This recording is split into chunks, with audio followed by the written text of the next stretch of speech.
All right, let's jump right in. Today we're tackling that one big question everyone asks when they're moving in Brisbane. What's this actually going to cost me? If you've got a move on the horizon, you're in the right place because we're about to make sense of it all.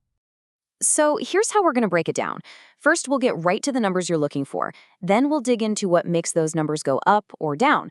We'll also cover those sneaky extra fees you've got to watch out for, give you some smart ways to save cash, and finally, look at how different a local Brisbane move is from a big interstate one. Okay, Section 1. Let's not waste any time. We're cutting straight to the chase and talking about the actual costs. This is it, isn't it? This is the million-dollar question that really shapes your entire moving plan. So what should you realistically expect to set aside for a move in the Brisbane area? Let's take a look. As you can see, this gives us a really solid starting point. For a studio or a one-bedroom apartment, you're generally looking at somewhere in the range of $360 to maybe $750. If you're moving out of a two-bedroom house, that budget obviously jumps, landing somewhere between $650 and $1,140. These are great ballpark figures to have in your head. Now, these prices usually come in two flavors. First, you've got the hourly rate. This can be fantastic if you're super organized and know the move will be quick. But if you want that peace of mind, a fixed price quote is your friend. It locks everything in up front so unexpected delays like traffic won't end up costing you more. So, why that big price range we just saw? What are the things that can push your quote towards the high end or, hopefully, the low end? Let's get into it. It really just boils down to a few key things. The big one is the sheer volume of your stuff. More things simply take more time. Then, of course, there's the distance. And a huge one is accessibility. Are we talking about a nightmare of stairs and tight corners, or is it a straight, easy path to the truck? Parking, especially in a dense area like the CBD, can be a massive factor too. And this slide just lays it out perfectly, doesn't it? On the left, you've got the dream scenario. Ground floor, heaps of parking right out front.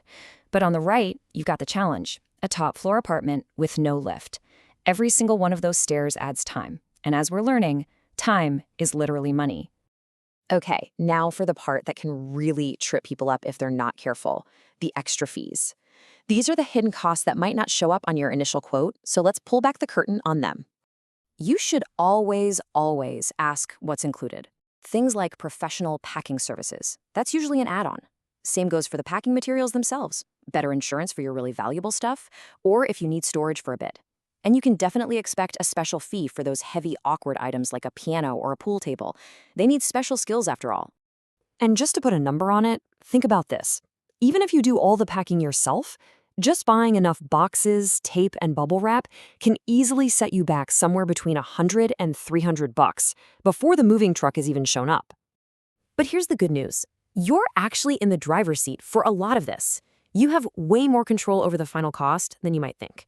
So let's get into some practical ways you can shrink that bill. Here it is, your 3-step plan for a cheaper move. First, declutter. Seriously, don't pay to move stuff you don't need. If you haven't used it in a year, maybe it's time to say goodbye. Second, book an off-peak time. A move on a Tuesday is almost always going to be cheaper than on a Saturday. And third, do the prep work. Packing your own boxes and taking apart furniture yourself saves the mover's time, which directly saves you money. And this right here, this is the golden rule of moving. It's so important to remember because most local movers charge by the hour. Every single minute you save them through being prepared is actual money that stays in your pocket. It's really that simple. All right, for our last section, let's zoom out a bit. Moving across Brisbane is one thing, but what happens if your move is taking you way further, like across state lines? Let's see how the whole game changes. The biggest difference here, and this is really key, is how they charge you. A local move is all about time. It's about the hours and the labor. But for an interstate move, the focus shifts completely. It becomes all about volume, how much space your belongings take up in the truck, and of course, the huge distance they have to travel. Wow, this chart really puts it all into perspective, doesn't it? That same two-bedroom home that costs about $900 to move locally could jump to around $1,900 for a trip to Canberra.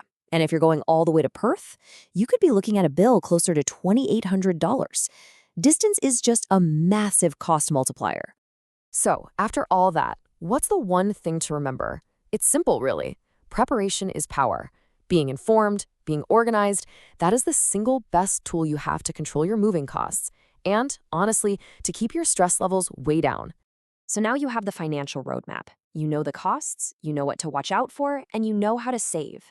The only question left is, how are you going to use this knowledge to make your next move a totally smooth one?